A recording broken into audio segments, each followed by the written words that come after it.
ጠበቃዋ ልዕልት በአንድ ሩቅ ግዛት ውስጥ የምትኖር አንድ ልዕልት ነበረች። እሷም ምንም ልዕልት የመሆን አይነት ስሜት አይሰማትም ነበር። እንደ ሌሎቹ ንጉሳዊ ቤተሰቦች አልነበረችም። ሕይወትን ከንጉሳዊ ቤተሰብ ውጭ አድርጋ ነበር የምታስበው። የልዕልቷ ምኞት ጠበቃ መሆን ነበር። ትምህርቷን እንደጨረሰች ግን የሥራ ልምድ እንዲኖራት አባቷ በፍጹም አልፈቀደላትም ነበር። አንድ ቀንም ወደ አባቷ ጋር ሄደችና ወደ ከተማ ሄዳ ስራውን መስራት እንደምትፈልግና እርዳታ የሚያስፈልጋቸውንም ሰዎች መርዳት እንደምትፈልግ ስትነግረው ትምህርቱ ፍላጎቷ ስለሆነ እንድትማር እንደፈቀደላት፣ ነገር ግን ወጥታ መስራት የማይሆን ነገር እንደሆነ አባቷ ይነግራታል። እሷ ልዕልት እንደሆነችና የሚገባት ቦታ እዚህ ቤተ መንግስት ውስጥ እንደሆነ፣ ነገር ግን በየተራ ፍርድ ቤት እየዞረች ከሰዎች ጋር መጨቃጨቅ እሷን እንደማይመጥናት ይነግራታል። እሷ ግን ፍላጎቷ ውስጧ የሚሰማትን ስራ እየሰራች ሀገሯን ማገዝ እንደሆን ትነግረዋለች። አባቷ ግን በዚህ ሀሳቧ በፍጹም እንደማይስማማና የእሷ ቦታ የቤተ መንግስት ብቻ እንደሆነ ደጋግሞ ይነግራታል። የአባቷ ግትርነት ዶርቲን ቢያሳዝናትም እሷ ግን እጅ መስጠት አልፈለገችም። በድንገት ግን አንድ ቀን አንድ ሰው ወደ ግዛቱ ይመጣል። ወደ ንጉሱ ጋር የሚቀርብና ይህ ግዛት ለሱ እንደሚገባው የሚያስረዳ ወረቀት ለንጉሱ በማሳየት ይናገራል። ንጉሱም ግራ በመጋባት ሁኔታው ምን እንደሆነ ይጠይቀዋል። ሰውየውም ይህን የሚያረጋግጥበት ወረቀት እንዳለው ወረቀቱን በመስጠት ያሳያቸዋል። ይህ ግዛት ለዘመናት ቤተሰቦቹ ያስተዳድሩት እንደነበረ ከብዙ ዓመት በፊት በወረቀቱ ላይ ተጽፎ ነበር። ሰውየውም እሱ የሚለውን የማይቀበሉት ከሆነ ፍርድ ቤት ሄደው መከራከር እንደሚችሉ ይነግራቸዋል። ነገር ግን ይህን ማድረግ ለነሱ ጊዜ እንደማጥፋት እንደሚቆጠርና ከዚህ ሁሉ ይህንን ግዛት ለቀው ሌላ ግዛት ሄደው የራሳቸውን ግዛት ማቋቋም እንደሚችሉ ይነግራቸዋል። ነገሩን አስበው እንዲወስኑበትም 36 ሰዓት እንደሰጣቸው ነግሯቸው ከቤተ መንግስታቸው ወጥቶ ይሄዳል። ንጉሱም ከዚህ በኋላ ግዛቱን ለቆ ለመውጣት ያስባል። ምክንያቱም ይህ ካለው ግዛት ውስጥ ጥቂቱ ነበር። ነገር ግን ዶርቲ ወደ እሱ ጋር ትመጣና ይህ የእነሱ ቤት እንደሆነና ቤቱንም ለቀው መሄድ እንደማይገባቸው ትነግረዋለች። የመጣው ሰው ሁኔታ ግራ እንዳጋባትም ለአባቷ ትነግረዋለች። አሁን መስራት የምትፈልገውን ስራ የምትሰራበት ወቅት ደርሷል። ከብዙ ሙከራ በኋላ ዶርቲ አባቷን ለማሳመን ቻለች። የፍርድ ቤቱ ቀንም ደረሰ። ጠበቃውም ተነስቶ ለዳኛው ስለ ሁኔታው ማስረዳት ጀመረ። የሰጠውን ዶክመንትም ስታይ ግራ ትጋባለች። ምክንያቱም ቤተ መንግስት ውስጥ ካሳዩት ወረቀት የተለየ ነበር። ከመቀመጫዋም ትነሳና ለዳኛው ያቀረባቸው ዶክመንቶች ፎርጅድ መሆናቸውና ድጋሚ እንዲጣሩላት እንደምትፈልግ ተነግረዋለች። ዳኛውም ጉዳዩን ለማጣራት ለቀጣይ ቀን ይቀጥራቸዋል። የዛን ቀን ምሽት ዶርቲ በሀሳብ ተውጣ አልጋ ላይ ተቀምጣ ነበር። እያለቀሰች እያለችም በድንገት አንድ ፌሪ ወደ ክፍሏ መጣች። ፌሪዋም ለዘመናት የእሷን ቤተሰቦች እየተከታተለቻቸው እንደነበረና አሁን ልትረዳቸው እንደመጣች ትነግራታለች። ፌሪዋም ለምን እንዳዘነች ስትጠይቃት ዶርቲ አባቷ በዛሬ ውሏ እንዳልተደሰተባት ትነግራታለች።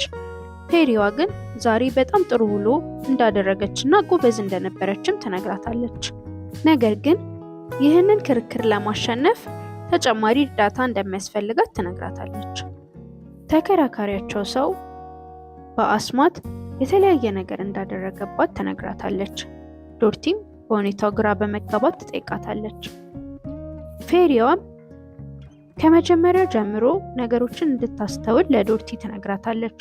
ምክንያቱም እሱ እዛ ቤት ከመጣ ጀምሮ አባቷ በፍጥነት በነገሩ ሊስማማ ወስኖ እንደነበር፣ ዳኞቹም ወደ እሱ እያዘነበሉ የነበረው እሱ በሚጠቀመው አስማታዊ ኃይል መሆኑን ለዶርቲ ታስረዳታለች። አሁን ግን የእሱን አስማት ለማፈራረስ እንደምታግዛት ትነግራታለች። ዶርቲ አሁንም ስለነገሩ በደንብ እንድታስረዳት ፌሪዋን ትጠይቃታለች። ፌሪያም ከመጀመሪያ ጀምሮ ትነግራታለች። በመጀመሪያ እሷ ያለችው ዶክመንቶች የእውነትም ፎርጅድ እንደሆኑ ትነግራታለች። ፌሪያም እውነተኛ ዶክመንቶቹን ለማግኘት እንደምታግዛት ትነግራታለች። ዶርቲም ይህን ስትሰማ በጣም ትደሰታለች። ፌሪያንም አመስግናት ነገ እንደሚገናኙና ጥሩ እድል እንደሚገጥማት ተነጋግረው ይለያያሉ። በቀጣዩ ቀን ዶርቲ ወደ ፍርድ ቤቱ ስትሄድ ሙሉ በሙሉ የራስ መተማመን በውስጧ ነበር። ወደ ፍርድ ቤቱም እንደገባች በመጀመሪያ ምስክር ተብሎ ለተቀመጠው ሰው መስቀለኛ ጥያቄ ማቅረብ ጀመረች። ሰውየው ዶክመንቱን አገኘው ያለው ሐሙስ ጠዋት የአባቱ ቢሮ ውስጥ ነበር፣ ጠዋት 3 ሰዓት አካባቢ።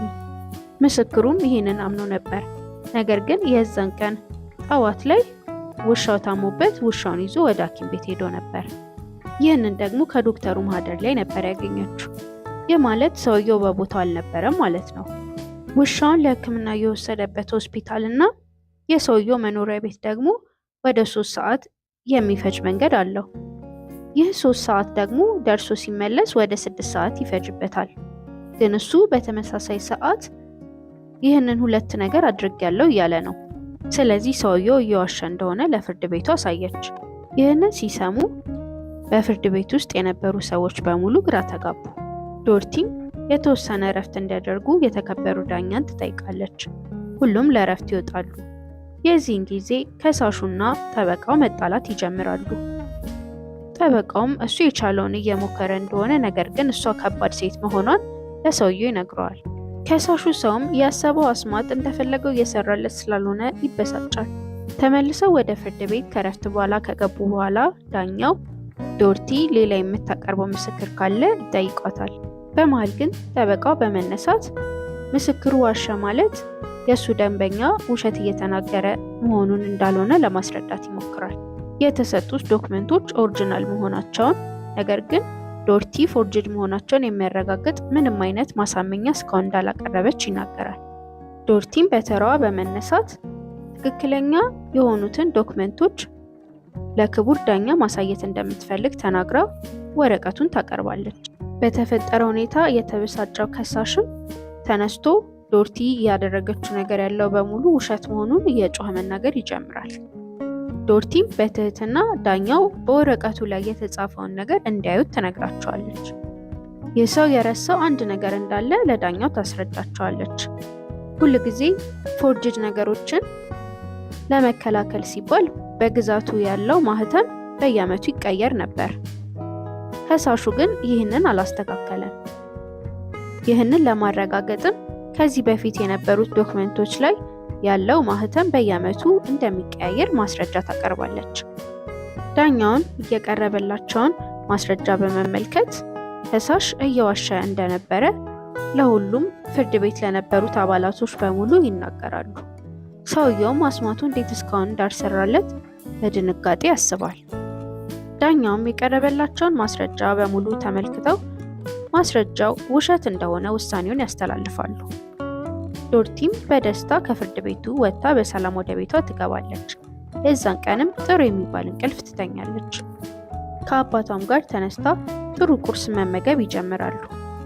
አባቷም ያዋራታል። እስከዛሬ ድረስ በህይወቱ የወሰናቸው ውሳኔዎች በሙሉ ለእሷ ጥቅም እንደነበር ይነግራታል። በግዛቱም ሁል ጊዜ ህግጋቶችን እያወጣ ሲያስተዳድር እንደነበር ይነግራታል። ዛሬ ግን ህግ መከበርና የህግ የበላይነት ከሁሉም በላይ መሆኑን እንደተረዳ እሷም እንዳስተማረችው ይነግራታል። እሱ ግዛቱን የማስተዳደር መብት እንዳለ ሁሉ እሷም ደግሞ የራሷን ፍላጎት መርጣ የመኖር መብት እንዳላት ይነግራታል። ይህንን መብቷን ደግሞ ማንም ሰው ንጉስም ቢሆን መንጠቅ እንደማይችል ይነግራታል። እሷም አባቷን ታመሰግነዋለች። የሁል ጊዜም ፍላጎቷ ይህ እንደነበርና ለውጥ በማየቷን በጣም መደሰቷን ተነግረዋለች። የዛሬው ተረት ተረት ይህንን ይመስል ነበር። አብራችሁን ስለቆያችሁ ከልብ እናመሰግናለን። ለቻናላችን አዲስ የሆናችሁ ሰዎች ሰብስክራይብ አድርጉ። ቪዲዮዎቻችንን ከወደዳችኋቸው ላይክ፣ ሼር፣ ኮሜንት በማድረግ ለሌሎች ሰዎች እንዲደርስ አድርጉ። በቀጣይ በሌላ አስተማሪና አዝናኝ ተረት ተረት ተመልሰን እስከምንገናኝ ድረስ ሰላም ቆዩ።